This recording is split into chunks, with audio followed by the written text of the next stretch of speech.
anything that surprised you or jumped out at you while you were doing this research that you didn't know before?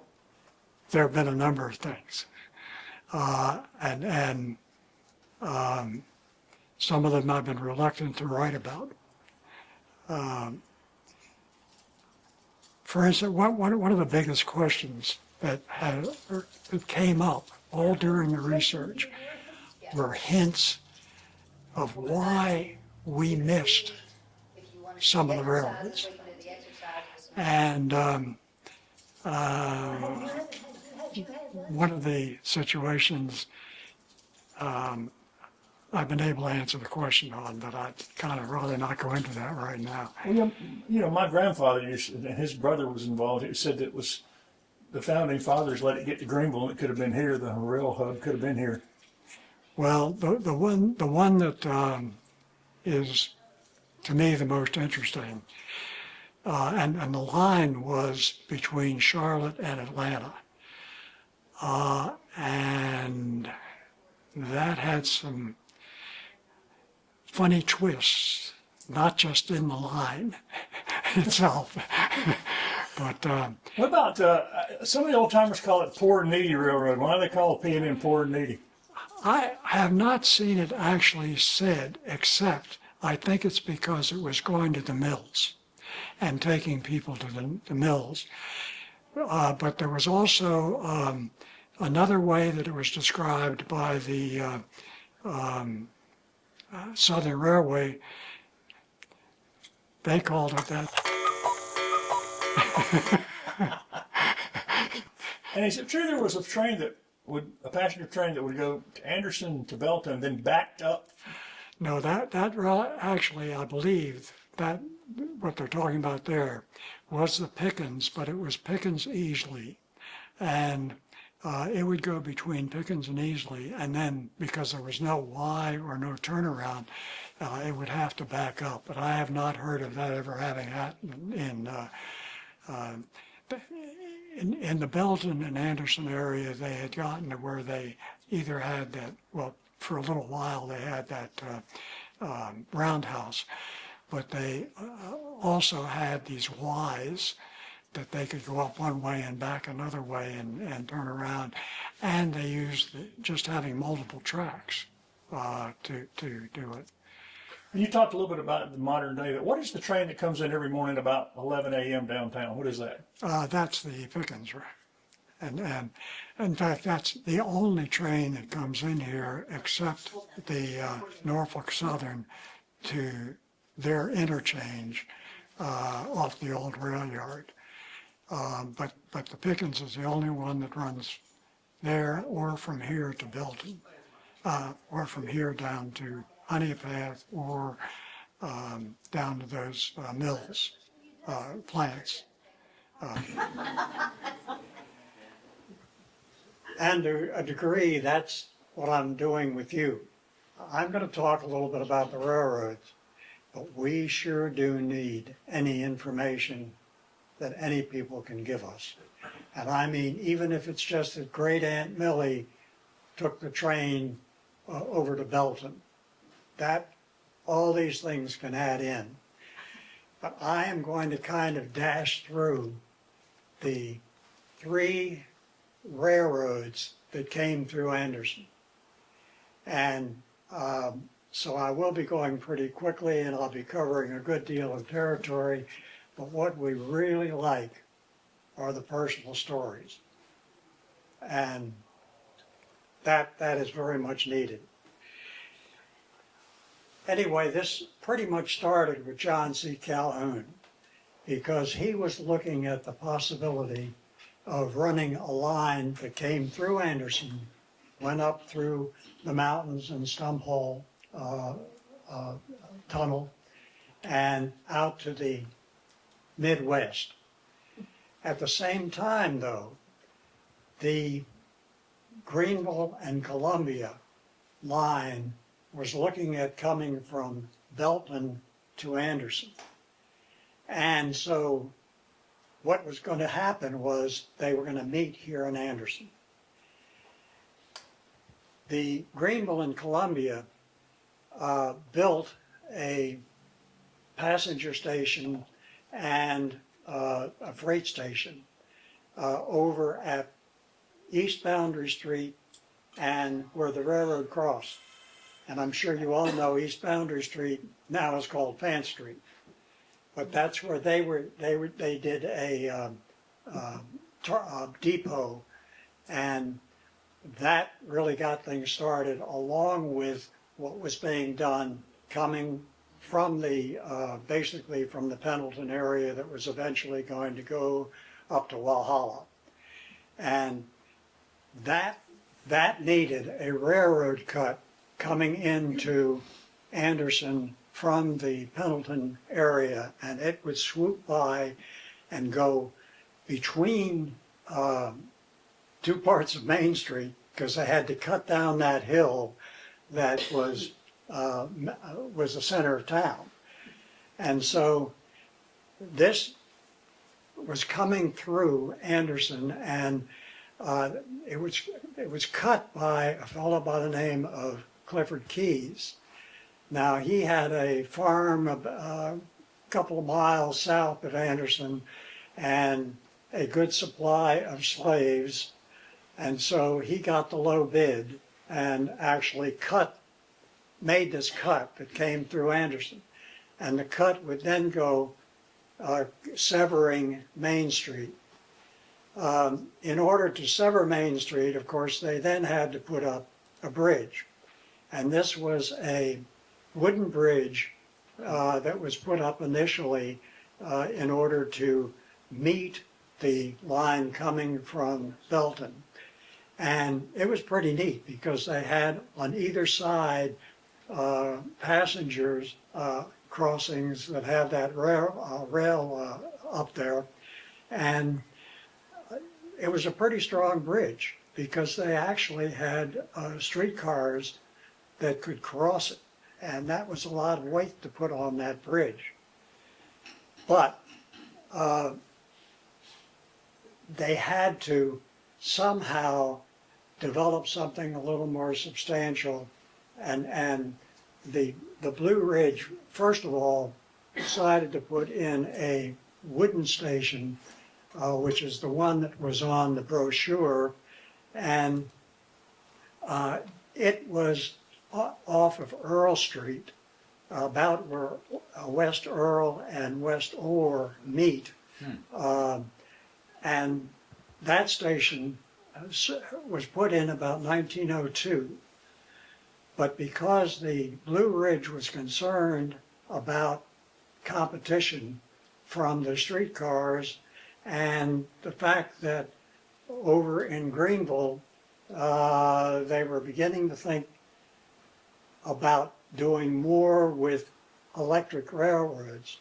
That's partially because of James Buchanan Duke, because he had Southern Power Company.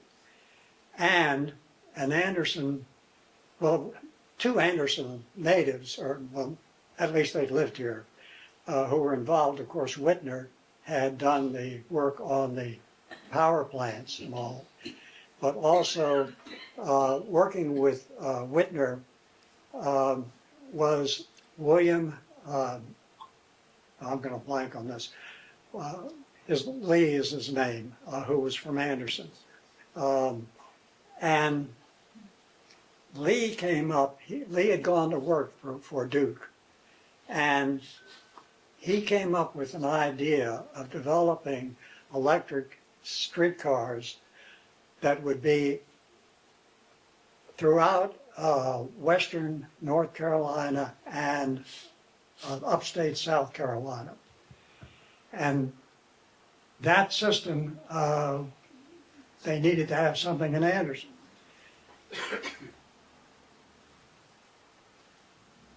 But the Blue Ridge people were very nervous about this coming in because it would be competition for them. And so they went and they built this depot, hoping that that would help with the passenger service, and it also had freight.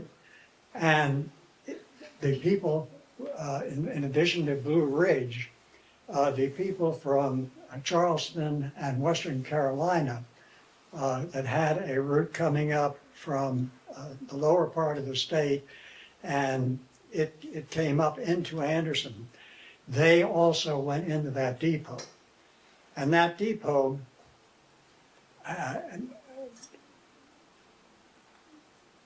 was, by 1915, really by 1914, had become kind of obsolete. And it was a little bit out of town. So a determination was made, I need to keep this up here. A determination was made in order to build a new station. And that new depot was determined to be over Main Street. But they couldn't put it where that wooden bridge was. So they had to build a new concrete bridge. And that bridge went up, and in 1915,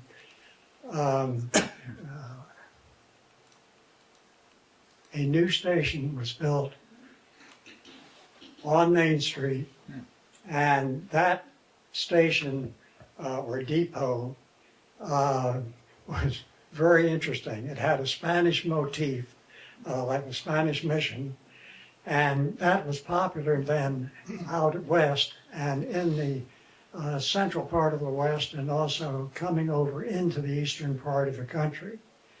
And in this depot, first of all, the top floor was where the officers were, and Dot Vance, father, was in there because he had come as a telegrapher and then ended up being a superintendent with regard to the passenger station.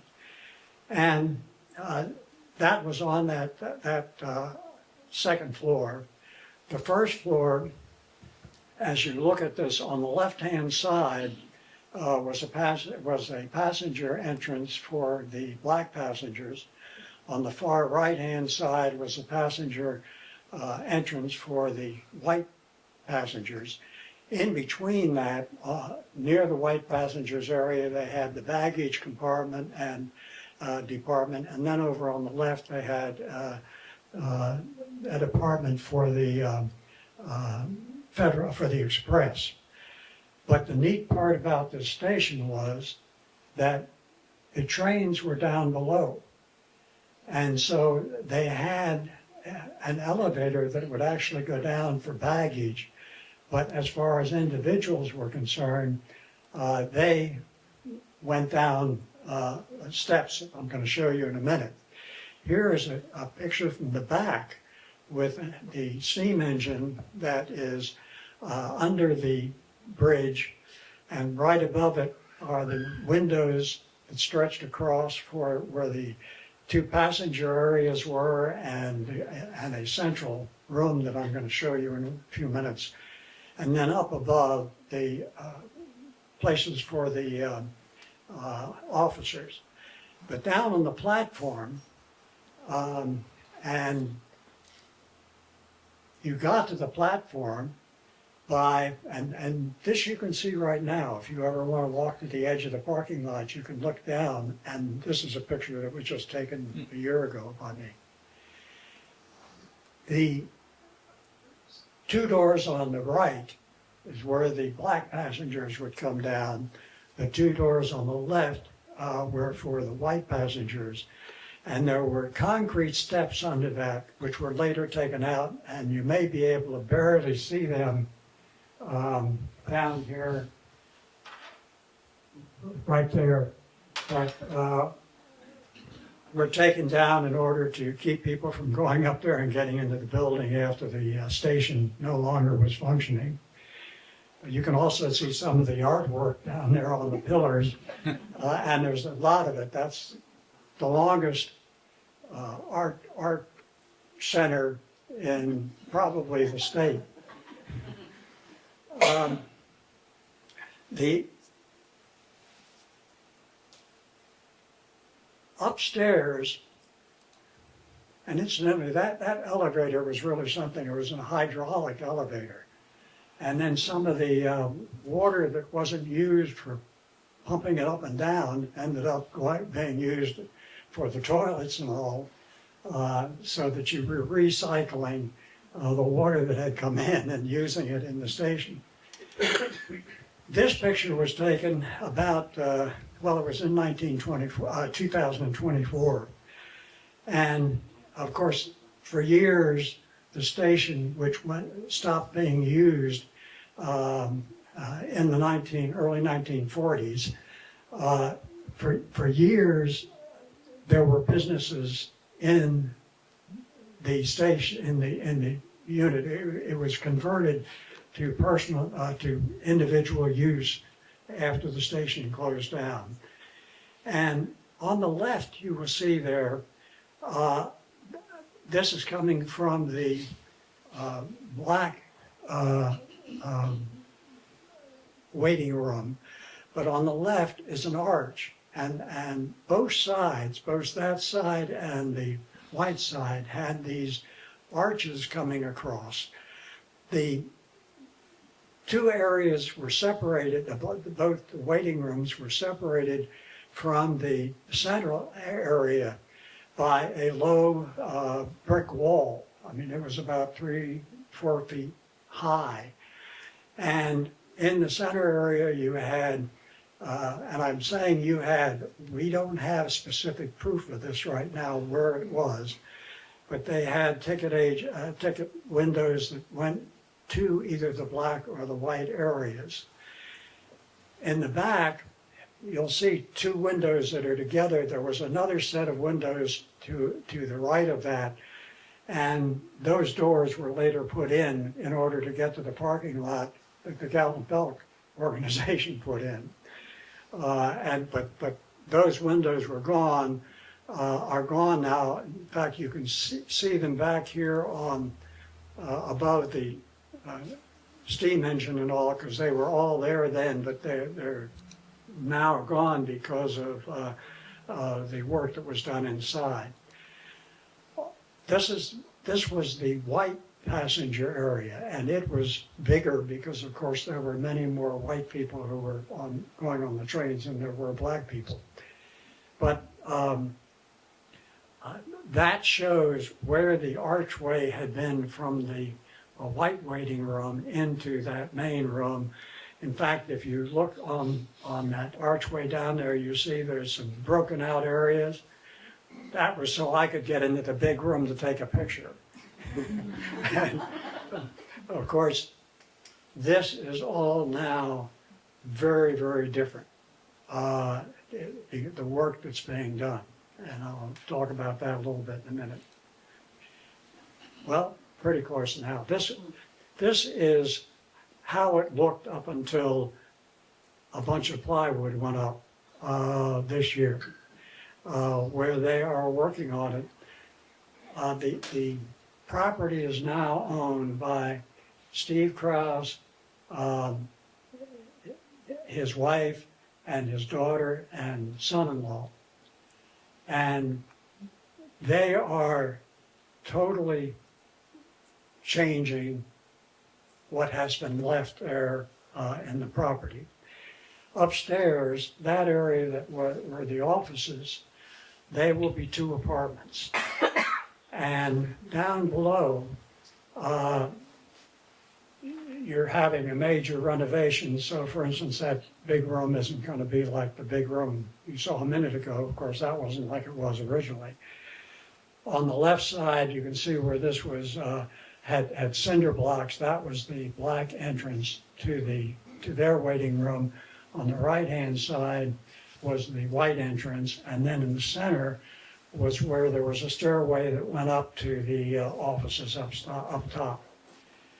Now, the Krauses are not only doing a major change inside, they're doing a major change that will be outside.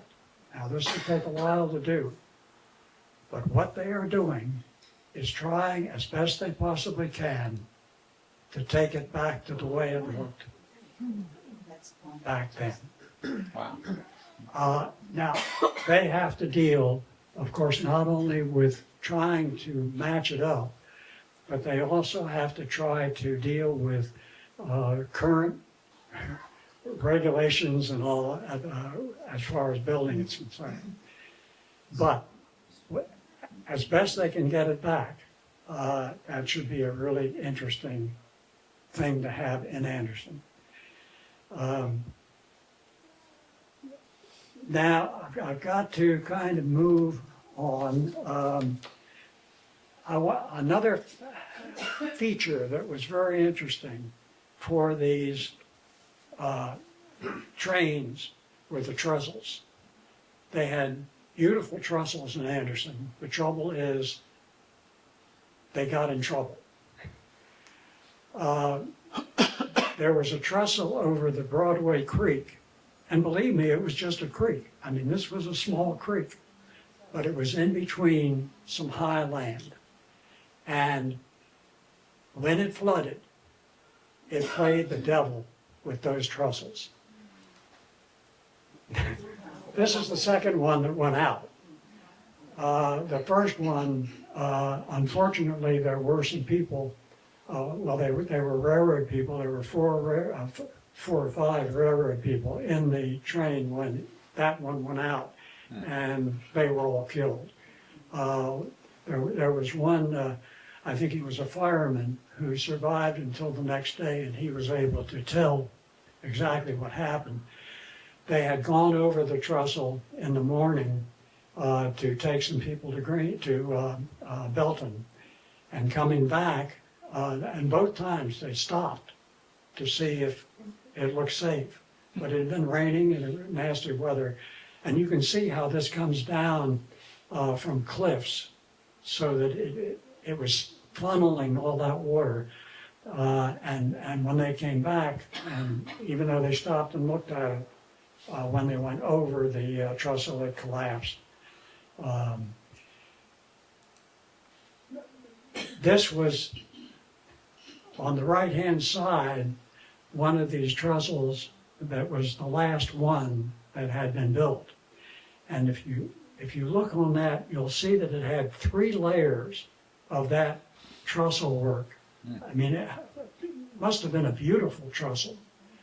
And in 1942, though, because of the problem with regard that they had with regard to the rain and all, they built this new trestle on the left, which was concrete and steel. And in fact, this picture was taken the same day, and I opted on this picture because it showed the framework. But this picture was taken on the same day as the last train passed over that trestle, and then the new one took over. But the one that was done in 1942 is this one, which was the steel and the concrete, and it is still being used by the Pickens Railway for going over towards the Belton area. But as beautiful as those trestles were, they were dangerous. I'm going to skip now to the railroad yard itself, because that was really one of the most important things at the time. Now, this yard was bordered by the Earl and Orr Street, about where it came together and where the old railroad station had been, which was called the Union Station, not Wooden Station. And Glen Street and Tribble Street and Glen. And Tribble, as I recall, was called Sweet Street at that time. I don't know why. And then Murray Avenue. So it was an area all in that location.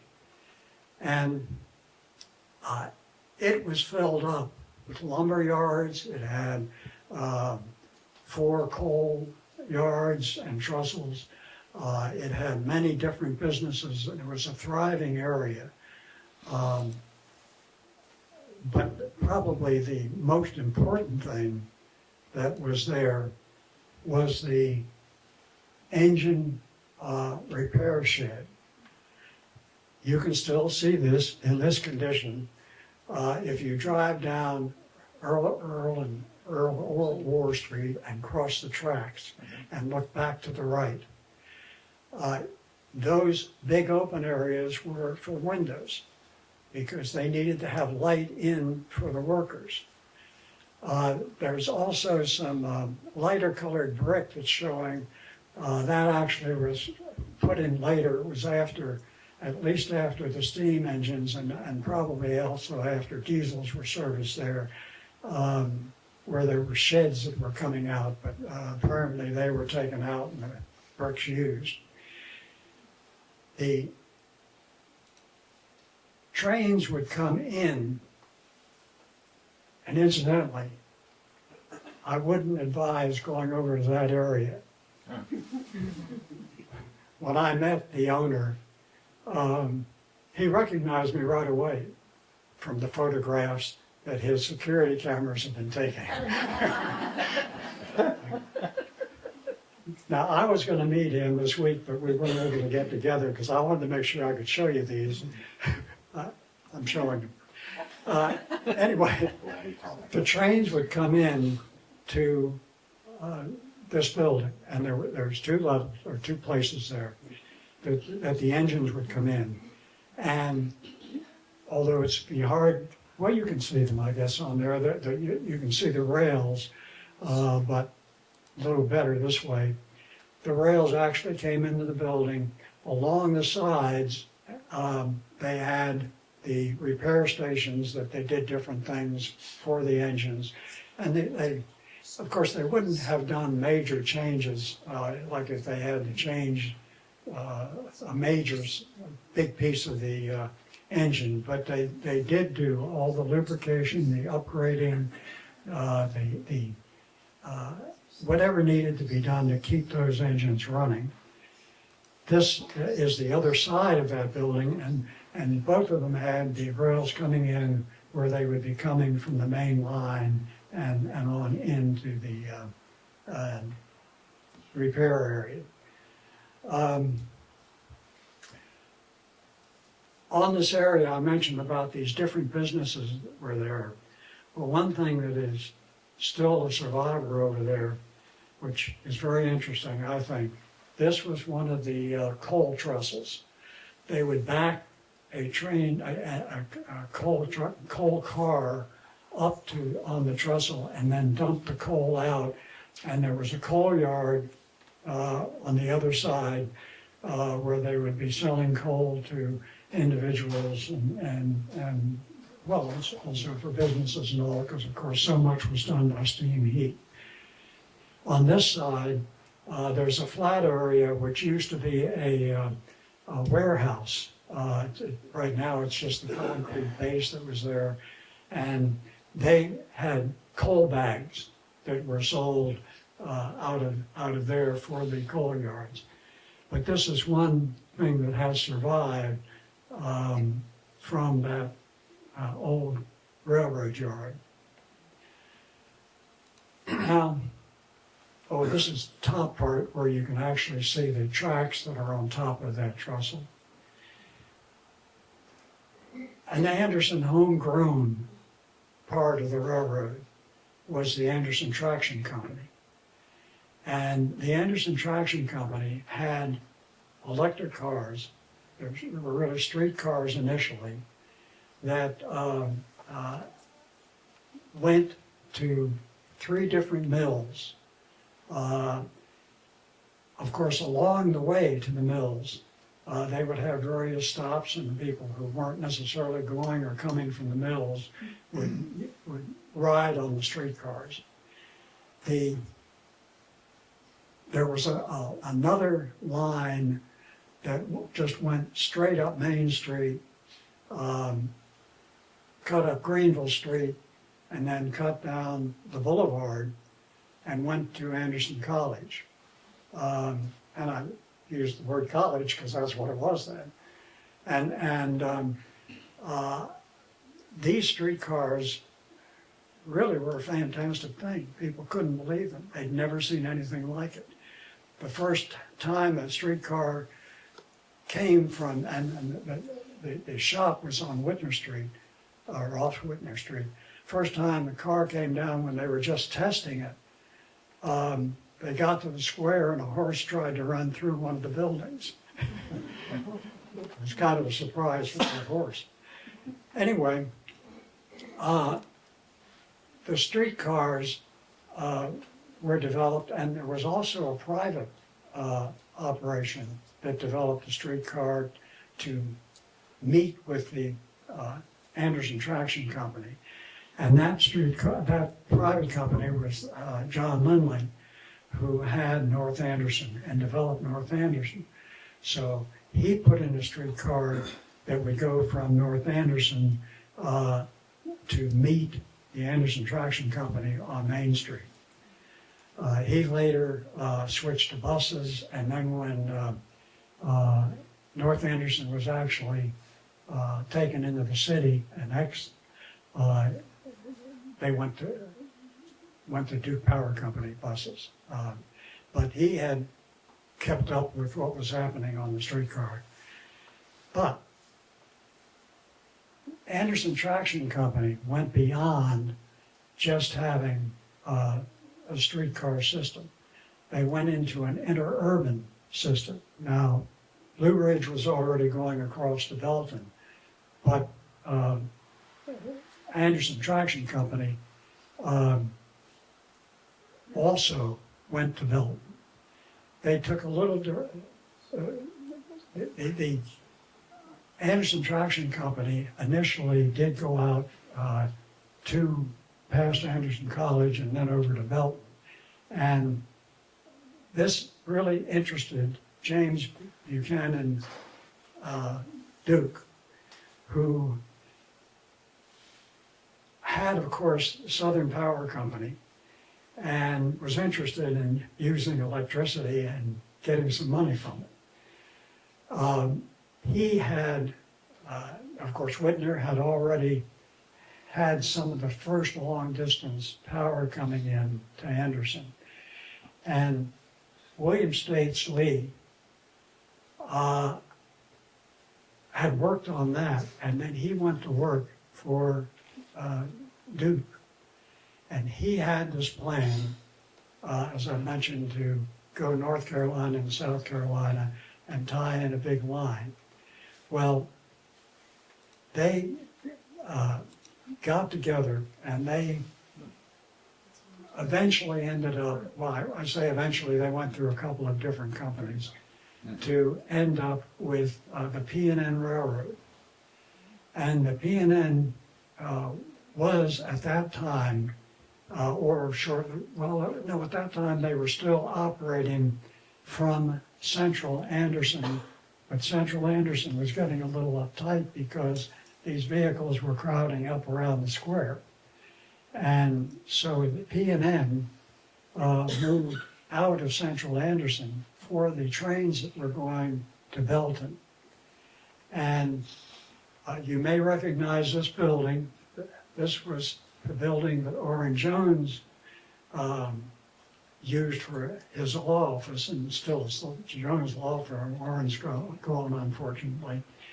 But they originally, on the right-hand side of this, had an old house they used as a station.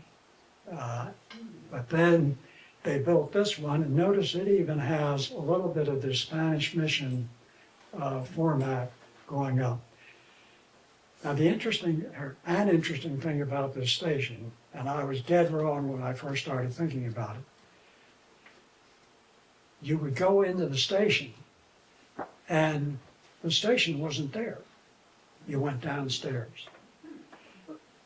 These blocked out areas in white were actually storefronts.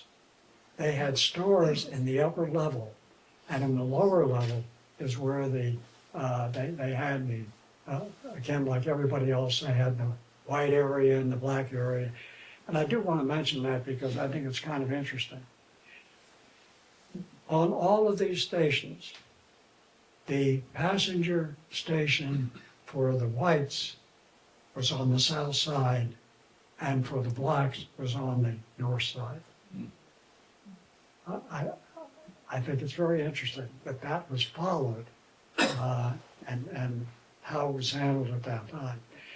But anyway, this station, they went down, and in the center between the black and the white areas, you had the ticket office and you had the different bathrooms and so on.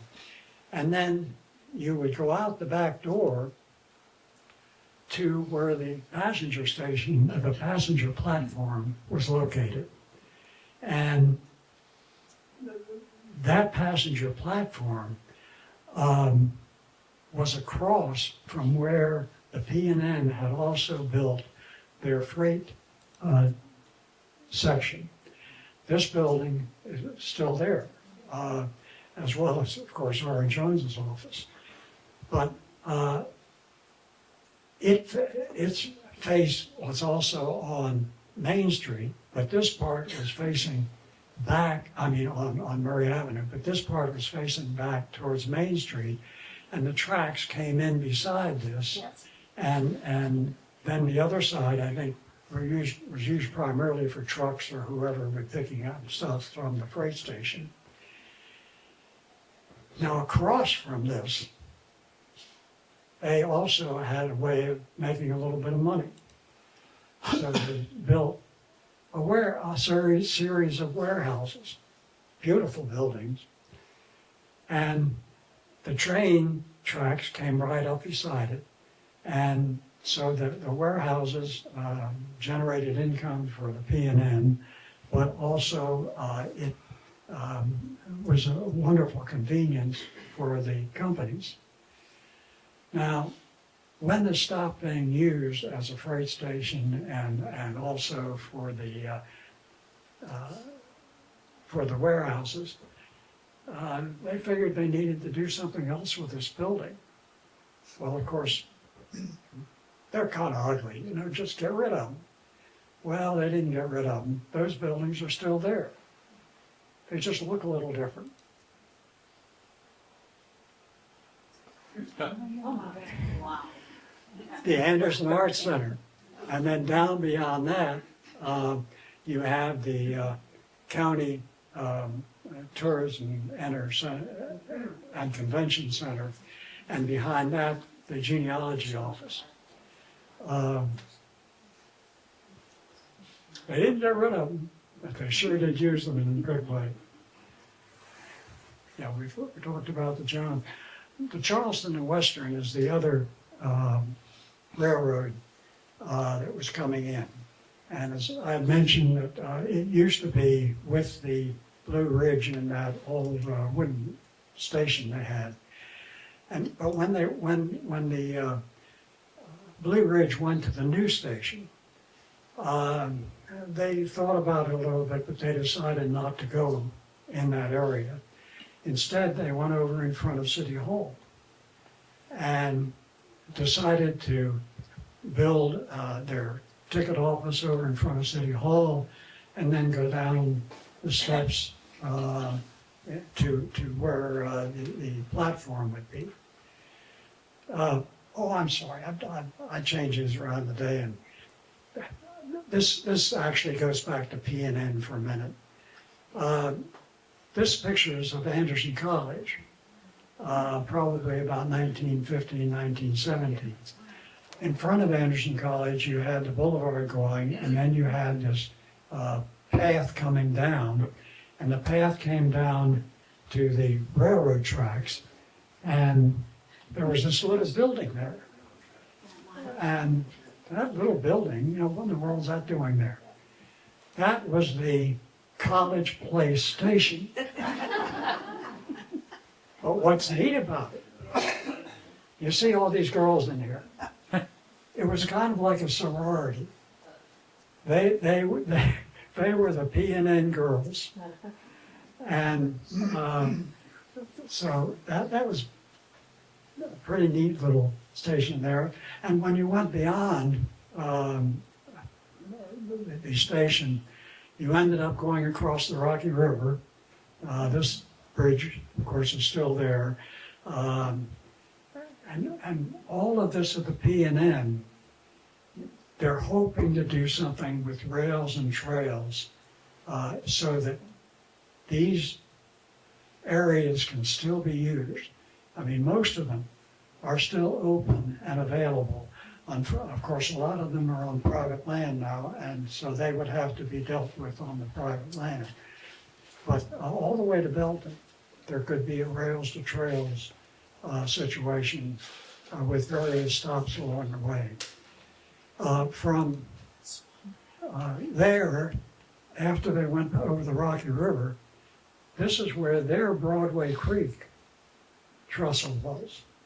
But the difference with this one is they put it in an area that was wide open. So when that creek went wild, it spread out in their area, then narrowed down to bring down the Blue Ridge trestles. It was a pretty good competitive move, I think, on their part. But now back to the Charleston and Western. The Charleston and Western, as I mentioned, went down on South Main Street, and oops. Oh, well, nobody's perfect. Just some of us are worse than others. It went down on South Main Street and developed this beautiful looking station in the Anderson Hotel. Now, you may have been reading about the Anderson Hotel building because it was condemned, then the city bought it for $100,000, I think. They're taking it down. Fortunately, I made my pictures before they started working on it. So you have two different entrances here. Again, the black and the white entrances at that time. And the ticket offices were there. And then, and of course, these up top, obviously, the rooms have been all closed off at this point when I took the picture. At this point, they went downstairs, and we don't have drawings of this, but you can see the downstairs now. Up top, you had the rooms for the hotel. Then you had the passenger stations here. And you came downstairs, probably they had some offices in here someplace. And you came downstairs and went out to the platform. Now, this picture was a little bit before the pictures that I took. This was their platform. And if you look over on the right-hand side, those windows are where the ones you just saw at the back of the building for the passenger area. And the platform in itself has an interesting history, because after the passenger station closed down, and it was getting into World War II, there was an Air Force area down in Florence area, and they needed a platform. And this platform went from here down to Florence and served as a platform there. This area now, if you go by and you see the Frank's Distributing Company building, that's over this platform where that was.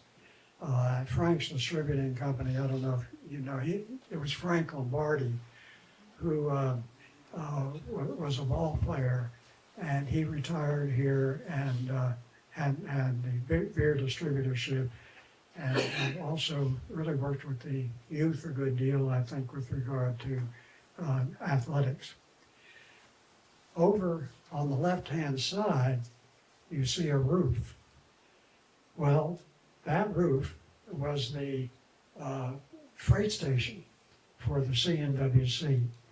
And you may notice that's where the ice company is now, City Glass Company is now. And that building is still in good use in Anderson, as all of the freight stations are still in good use, except for the original freight station that was at Fan Street. Now, yeah, I knew we'd run out of time.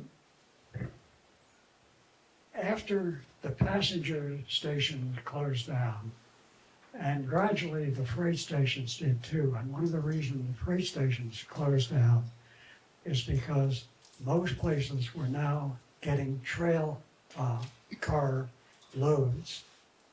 They wouldn't just have something that they could stop and pick up. And so the basically the lines just stopped going to these places, and the major companies didn't want to fool with them. So there were generally bargains that they could sell to short line railroads to handle the places that the big companies didn't want to handle. And so that's where we ended up actually in Anderson County. We have two short lines. One of them is the Pickens, which we have right here in Anderson. The other one is Greenville and Western, which is south of Belton. They have a interchange that actually Anderson uses with them because Greenville and Western connects with CSX, where the Pickens connects with Norfolk Southern. But either company can use the CSX or the Norfolk Southern by transferring at the transfer station south of Belton. This picture, you'll notice over on the right-hand side, it's right beside the old repair shop. But all of the transferring is done on either this line that Pickens has, or there's a line coming in. But what these guys have to do, they get computer information as to what cars go where. There are only two men on most of these runs, the engineer and the conductor. Now the conductor is the one who has to try and see how to line up the cars that go to the different stops. And the problem is, you don't want to have them all mixed up. You've got to try and get them in order so that you know where you drop off the car. And so when they get like to this point right here, the conductor gets down, he might go to the switch, and there are actually two switches that go up at Earl Street, and he might switch, disengage part of the train, move to another area, come back and pick up cars that are in another location. You may not be able to see it very well, but over here on the left, some of their cars are right here on that left-hand side that they will pick up before they go. Pickens comes in the morning, and they pick up cars that they're going to be taking down to like Electrolux or Owens Corning or the places south of town, and they line them up as to where they're going to go. They take them down to that area, and even in that area, they have switching areas where they have to leave some cars while they go, and they will take cars, for instance, supposing that are going to Owens Corning, they'll take them where their loading dock is and leave the cars there. Then they'll go up and get cars that have, they're leaving stuff there. They'll go up and they'll move the cars that have already been filled with something coming from Owens Corning going elsewhere. And so they have to keep rotating these, and they actually work in the industry's yards in order to make these transfers. And then they go from one to another. They might go to Electrolux whoever, I mean, there were 4 or 5 big plants down there. Then they come back in the afternoon and they leave the cars here. Norfolk Southern comes during the night, and if you hear that hooting going on at 10 o'clock, 12 o'clock at night, that's Norfolk Southern coming in. They pick up those cars and they take them to wherever they have to take them. It's a ballet that these guys are going through, and it's amazing what they're able to do. But the same thing happens at the, although in a little lesser degree, at the Greenville Western interchange. But if Pickens wants to leave something that goes to CSX, they also take that over and leave it for the folks at Greenville Western to take it. It's amazing what they're doing. And to think that 2 guys are handling that, it's unbelievable. Incidentally, I do have this is the Greenville Western interchange. Now these cars are generally there; they interchange really on the other side. But it's very interesting what can be done. Anyway, it's been brief and fast, but these are the lines that were generally coming right into Anderson. There's a lot of story about the other area. You had 2 stations, P&N and Southern, over in the Belton, Honeypath, Williamston area, and on down to Honeypath, incidentally, that's handled by Pickens also. But those were all had 2 stations with both the P&N and the Southern. And here on this side, we had the, of course, Star, Iva, and a place called Dean Station. And then on going up towards Pendleton, you had one for, I forget what they call it. It was for La France. It had a different name. It was being used. And there just is a lot of history that those areas have too, but there's no way we could have gone really into that. Plus, the individual stories, in my mind, are what are the most interesting ones. And we have a bunch of them. And of course, one of them came from Dot Fant because she, her father, having been superintendent on this station, she would go up there. Of course, she liked most of all going and getting a Coca-Cola when she could do that at the Union newsstand. But those stories are very important, and any of those stories that you might have or recollections that you've been told about or know about. Number one, I've got some cards on the table here that if you think you can give me a call or let me know about something, please do. If not, either Lynn or I could get some information. But the problem is that